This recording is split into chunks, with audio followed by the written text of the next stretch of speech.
Okay, நம்ம நேற்று தங்கியிருந்த மானஸ்ட்ரியிலேருந்து இந்த வில்லேஜுக்கு ஒரு 6-7 கிலோமீட்டர் நடந்து வந்தாச்சு.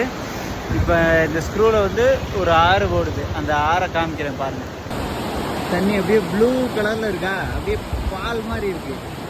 நம்ம ஆற்றுல பார்க்குற தண்ணினா சிமெண்ட் பால் மாதிரி இருக்குது.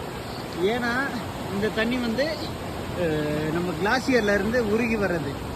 இதுக்கு பின்னாடி நம்ம உயரத்தில் பார்க்கும்போது பனிமலை தெரிஞ்சுல, அதுலேருந்து உருகி இந்த தண்ணி வருது. அதனால் இந்த கலரில் இருக்குது. இந்த இது அப்படியே போய் நம்ம நேற்று அங்கேருந்து ஃபோட்டோ நீங்கள் ஸ்டோரி பார்த்தீங்கன்னா தெரிஞ்சிருக்கும். அந்த அங்கேருந்து மானஸ்ட்ரி, இது கீழே அந்த ஆறு ஓடுது. அந்த ஆறு அப்படி நேராக பாகிஸ்தான் போகுது.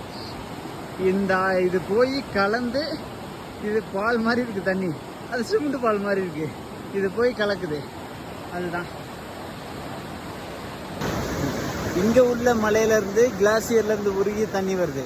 நம்ம வெஸ்டர்ன் காட்ஸில் எப்படின்னா மேலே பருவ காலம் அந்த மலைகள் வருதில்ல, அது பேர் என்ன, மேகம் வருதில்ல, அதை தடுத்து மழையாக பெஞ்சு அந்த மலையை சக் பண்ணி உறிஞ்சி நம்ம வெஸ்டர்ன் காட்ஸ் லைக் ஒரு ஸ்பாஞ்ச் மாதிரி, ஒரு ஸ்பாஞ்சு நம்ம இருக்குல்ல, நம்ம பாத்திரம் வளர்க்கல ஸ்பாஞ்சு, அது மாதிரி உறிஞ்சி வச்சுக்கிட்டு தண்ணியை நமக்கு தருது.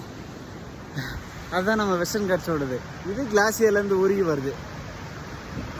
நம்ம வெஸ்டர்ன் காட்ஸ்னால தான் நம்ம சவுத் இண்டியன்ஸ் இவ்வளோ பசுமையாக இவ்வளோ ராஜபோகமாக வாழ்கிறோம்.